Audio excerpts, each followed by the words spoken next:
Me chamo Thais Emanuele e hoje nós vamos saber um pouco sobre a história da Fábrica Santa Cruz, a pioneira do progresso de Estância Sergipe. Mas antes, será que as pessoas sabem por que a importância dela? Vamos nas ruas para saber.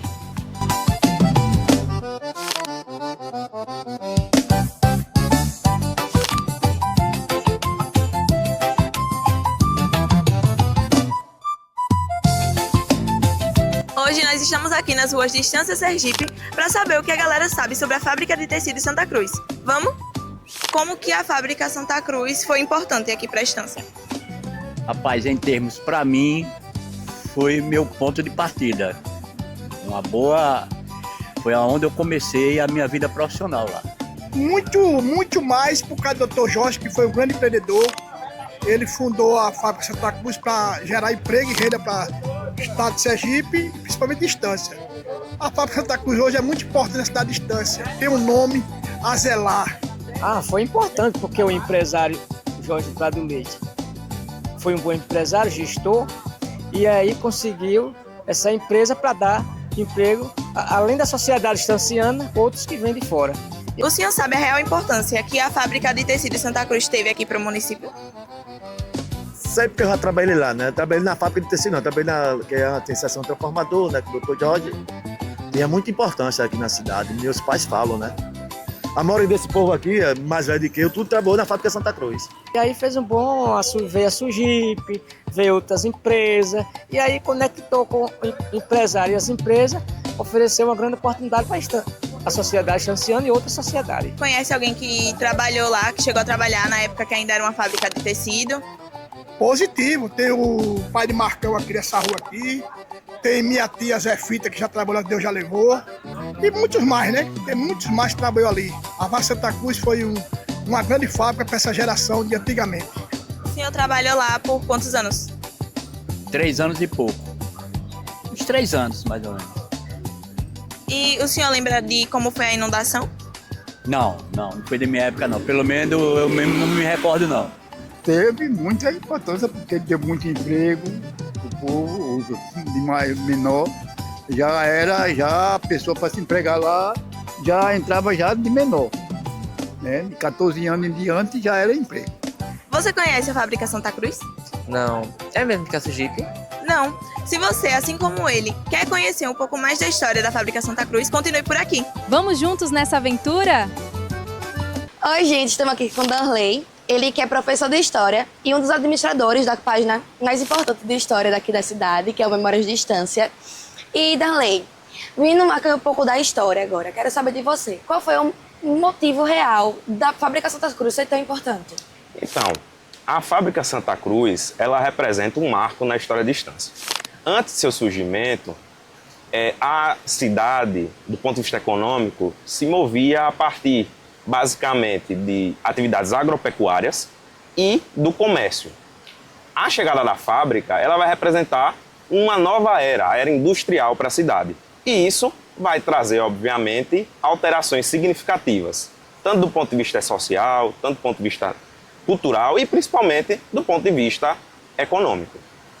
E quem foram os fundadores da fábrica? Qual foi a importância deles também nesse momento? Pronto.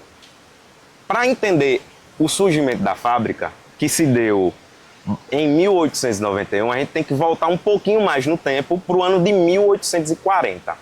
Por quê? Em 1840, vai se estabelecer em Estância uma família portuguesa muito importante que vai atuar no ramo do comércio e vai fundar uma casa comercial chamada Souza Sobrinho. Inclusive na rua do Pernambuquinho, ali onde vocês têm a sede do Pode Vir Pô, certo? Eles tinham o estabelecimento deles ali. Eles atuavam na agricultura e principalmente no comércio, certo? Exportando para Salvador, Pernambuco, para todo o país. O fundador dessa casa era um português chamado João Joaquim de Souza, certo? No final do século XIX, já por volta de 1890, 1891, o João Joaquim de Souza, juntamente com seu sobrinho, João Joaquim de Souza Sobrinho, decidem fundar uma companhia chamada Companhia Industrial da Estância, certo? Qual era a grande razão de ser da Companhia Industrial da Estância, chamada, abreviando para CIESA? Era construir uma fábrica de tecidos às margens do rio Piauí. Então, uma série de acionistas de Estância e de Salvador vão fazer investimentos para financiar a construção da fábrica. Então, muitos dizem que a fábrica foi criada, surgiu em 1891, mas na verdade a Companhia Industrial da Estância que surgiu em 1891. A partir de 1891 até 1896 a fábrica vai sendo construída e ela é inaugurada em 1896. Certo? E de onde foi que Gonçalo Hollenberg e Júlio César Leite, eles entraram dentro dessa história? Então a fábrica entra em funcionamento em 1896, sob a administração dessa família portuguesa. E vai permanecer assim até o ano de 1937. Em 1937, a fábrica passava por uma série de questões, de problemas administrativos e financeiros, fizeram com que seu então administrador, o João Joaquim de Souza Sobrinho Júnior, colocasse a fábrica à venda. A fábrica vai ser adquirida em 1937 e passará a ser administrada pelo Gonçalo Hollenberg Prado, que era um grande proprietário rural na região lá do Contiguiba. Inclusive, ele era proprietário de um dos maiores engenhos de Sergipe, o Engenho Pedras. Então, Gonçalo Hollenberg vai adquirir a fábrica e, a partir de 1937, vai administrar ela juntamente com seu genro, o Júlio César Leite. Certo? Com a chegada dessa nova família para administrar a fábrica, o bairro, que já tinha caráter operário, já tinha uma vila com 74 casas, que é essa parte mais antiga, aqui que é a da Avenida Santa Cruz, ele vai passar por uma série de novas transformações. O Júlio César Leite, no período em que ficou administrando a fábrica, vai construir mais casas para os operários, construir o centro de recreação operária, que é o chamado Cassino, vai construir a Biblioteca União Têxtil, construir o Centro Educativo Gonçalo Prado, que é o cine teatro do bairro, e ofertar uma série de outros serviços para os trabalhadores. Então ele vai fazer uma nova alteração significativa nas seções do bairro, juntamente com o Gonçalo Hollenberg. A fábrica também passou por um momento muito difícil, que foi a sua inundação. Conta aí um pouco como foi essa parte da inundação e como que levou a acontecer com a fábrica. Pronto, então. Como vocês percebem, a fábrica está às margens do rio Piauí. Então, por si só, isso gera um fator de risco, o que mostra ainda mais a grandeza desse empreendimento. Por quê? Porque constantemente, se nós formos fazer um levantamento histórico das enchentes, era muito comum haver grandes inundações. Eu, fazendo algumas pesquisas, identifiquei inundações, por exemplo, em 1858, 1924, 1947, e a principal delas, que aí está ligada diretamente a esse início da decadência da fábrica, a enchente de 1964. Essa enchente, diferente de todas as outras, ela invadiu as instalações propriamente ditas da fábrica, invadindo casa de máquinas, estoques, setores administrativos. Há fotos desse acontecimento que mostram os trabalhadores pegando a documentação e botando no pátio da fábrica para secar. Tamanha foi a destruição. Máquinas se tornaram imprestáveis, se diz até que para você conseguir arranjar peças para montar uma máquina, você tinha que desmontar 6 ou 7 das que sobraram. Então, de modo que a atividade econômica da fábrica se viu totalmente comprometida. Isso a partir de 64. A fábrica não encerrou totalmente suas atividades, ainda continuou funcionando de modo restrito, com menos funcionários, com menos produção, até encerrar definitivamente suas atividades em 1972. Né? Então foi uma conjunção de fatores naturais, com a enchente, e também a falta de apoio, propriamente dito, do governo federal para dar incentivos para que a fábrica pudesse se reerguer. Então, desse modo, o então diretor da época, o Jorge Prado Leite, decide encerrar as atividades e focar tão somente na parte da produção de energia elétrica com sua empresa, a Sugip, né? Que até hoje existe. E hoje, o que nós podemos trazer assim, para a nossa vida que acabou desenvolvendo mais Estância, né, Sergipe, por conta dessa fábrica? A fábrica tem um fator importante, como eu disse. Por exemplo, há uma publicação de uma revista muito famosa do Rio de Janeiro, chamada Revista Fonfon, que é uma revista de atualidades, que em uma reportagem sobre Sergipe enfatiza Estância, denominando-a Manchester Sergipana, uma referência à grande cidade industrial da Inglaterra. Você vê a dimensão que a fábrica teve. Além disso, do ponto de vista da cultura, a fábrica incentivava seus administradores, seja os portugueses, seja a nova família que assumiu, a família Leite, eles sempre incentivaram atividades culturais na cidade. Por exemplo, financiando procissões religiosas, financiando atividades de bandas musicais, fazendo caridade para instituições. Então, a fábrica não mudou somente, como falei, repito, a economia, mas também toda a feição cultural, toda a feição social da cidade.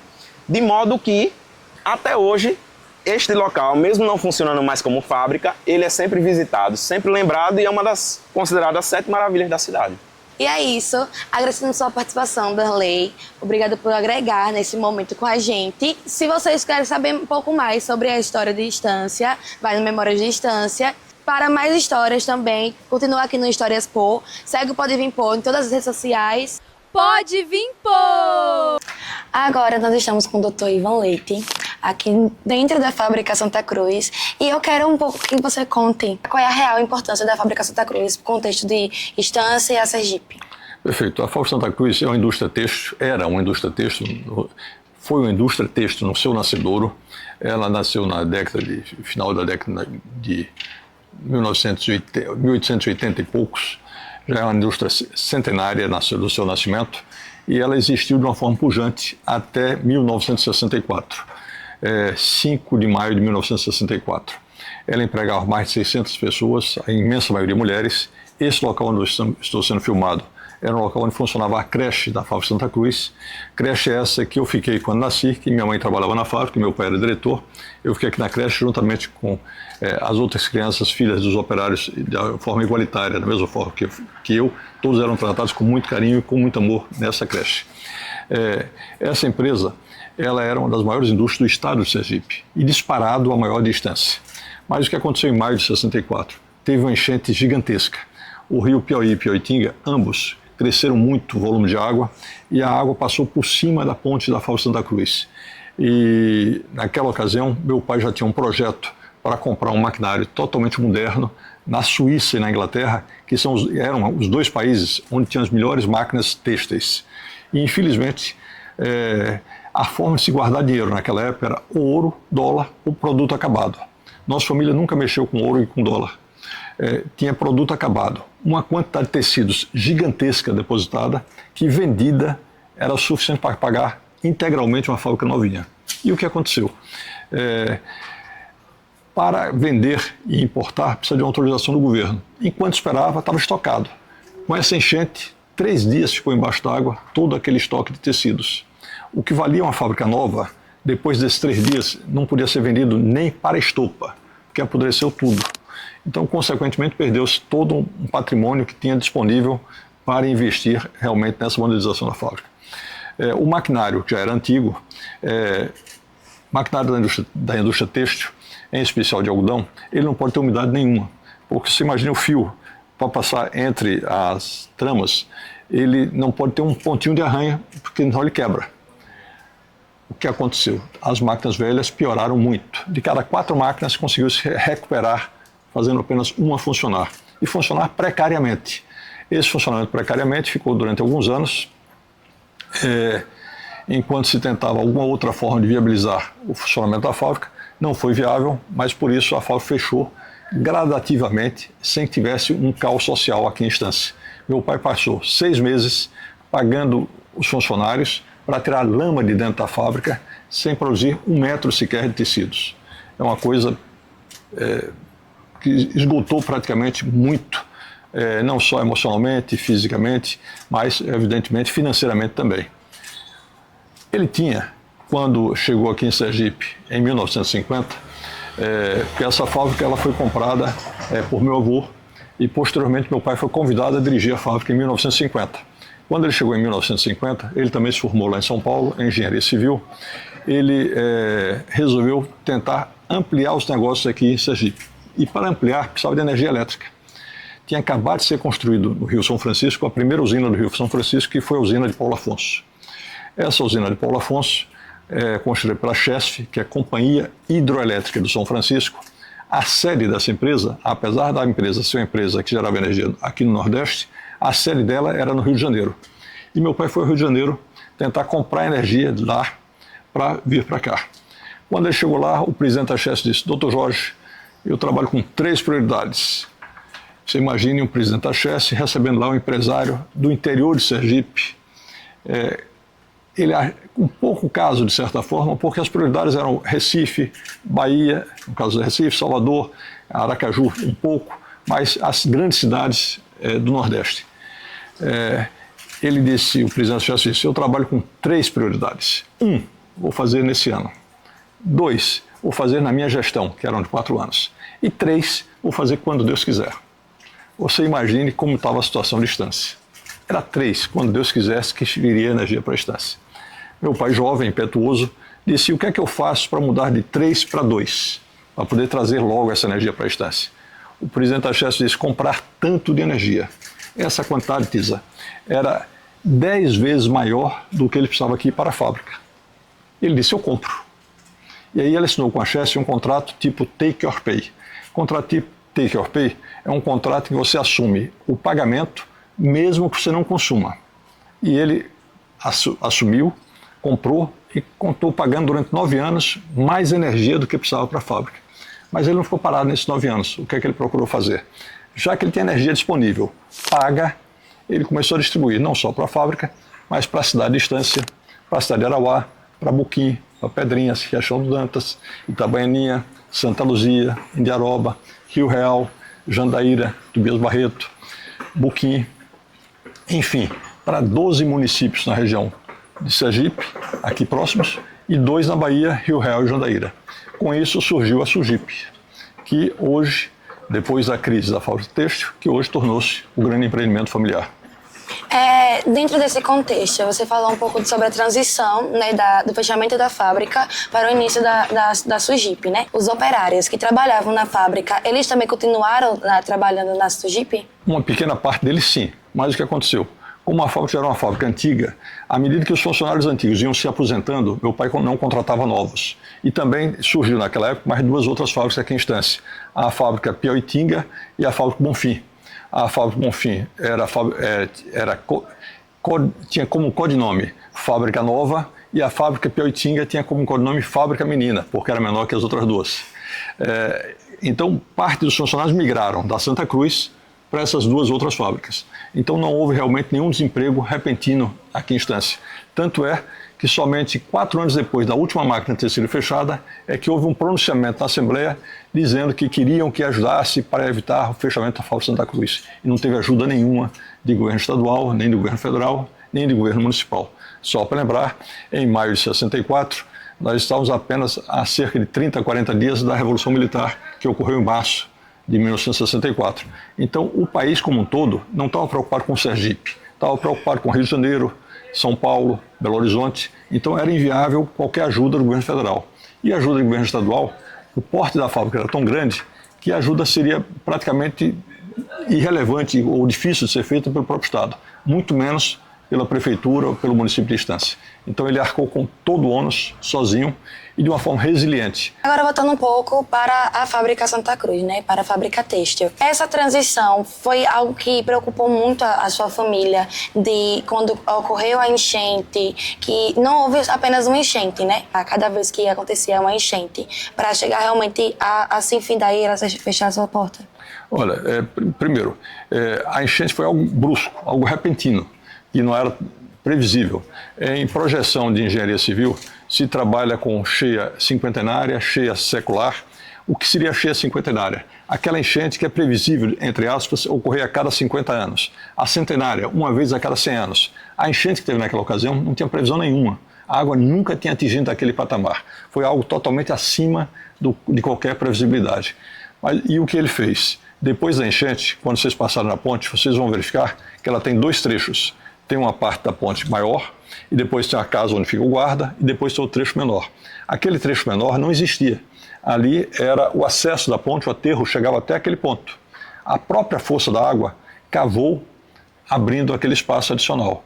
E meu pai o que fez de uma forma inteligente, ele ao invés de fazer outra vez o aterro, deixando a ponte da mesma largura, ele ampliou a ponte de forma que aumentou a capacidade de vazão. Mesmo que venha outro volume de água tão grande quanto aquele, não terá a possibilidade de entrar dentro da fábrica. Ela escoará mais rápido, não atingindo um nível tão grande. Isso, graças a Deus, nós estamos em 2026, portanto, há muitos anos após 64, e desde então nunca mais nenhuma enchente chegou a passar por cima da ponte. Chegou a dar uma lambidinha no tabuado da ponte, mas não chegou a passar por cima da ponte. Agora você tem algum fato interessante, um fato histórico, assim, as pessoas não sabem, que você queira compartilhar com a gente sobre a história da fábrica? Tenho. Uma história, você sabe que essa fábrica aqui, era uma fábrica modelar do ponto de vista de apoio de equipe de trabalho.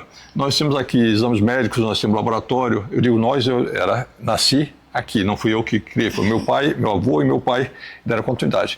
Nós tínhamos a escola de corte e costura, nós tínhamos a belíssima Capela Santa Cruz e nós tínhamos o campo de futebol do Santa Cruz. Esse time de futebol, os jogadores eram funcionários da fábrica Santa Cruz. E muitos deles eram contratados não por serem bons funcionários, eram contratados por serem bons jogadores. E eles jogavam, vinham, eram liberados à tarde para poder treinar para os jogos, quando tinha campeonato. E quando tinha jogo no domingo que eles ganhavam, tinha folga na segunda-feira. O bicho, depois que terminava o jogo, quando eles ganhavam, o bicho era uma caixa de cerveja, 2 caixas de cerveja e uma caixa de refrigerantes. Eu, pequenininho, gostava muito quando eles ganhavam, porque naquela época refrigerante era uma coisa rara. Hoje vocês estão habituados a ter refrigerante toda hora. Naquela época era muito raro. E a gente compartilhava com os jogadores esse bicho da vitória. E esse time, é o time da Santa Cruz, é o time Santa Cruz, ele foi pentacampeão do estado. Sabem qual foi o primeiro ano que ele foi campeão? Que ano? 1956. O que foi aconteceu de muito importante no mundo em 1956? O nascimento de alguém. O nascimento de Ivan. E aí, o Santa Cruz ficou tão contente, eu já tinha lido isso por isso, ela foi em cima, tá vendo só? Ela não esqueceu. Ficaram tão contentes que foram campeões em 56, 57, 58, 59 e 60. Foram pentacampeões. E, diferentemente do time do Brasil recentemente, o Santa Cruz contou com muita garra, quase foi hexa. Não chegou a ser hexa porque perdeu para o time do Sergipe, foi vice-campeão em 61, com um detalhe. Para quem entende de futebol, o Santa Cruz marcou um gol que foi anulado pelo juiz e o back do time adversário, do Sergipe, caiu dentro do gol para tentar defender a bola. E foi anulado por ser impedimento. Como é que pode ser impedimento se o back caiu dentro do gol? É impossível, mas foi anulado e o Santa Cruz perdeu para o Sergipe o hexacampeonato dessa forma. O Brasil perdeu de outro que faz pena, mas quem sabe a gente melhora. Aqui nós temos o prédio principal da FAO Santa Cruz. Aqui onde atualmente é o escritório, era no passado o refeitório. Era um refeitório grande para todos os funcionários. Hoje o refeitório não temos mais os 600 funcionários. Hoje funciona aqui o escritório Sugipe, que é um número bem mais reduzido. E aqui esse prédio, que ainda não onde eu estava, que é o prédio onde eu trabalho atualmente, que acho que deve ser um caso muito raro. Eu trabalho aos 71 anos no local em que fiquei quando era bebê na creche.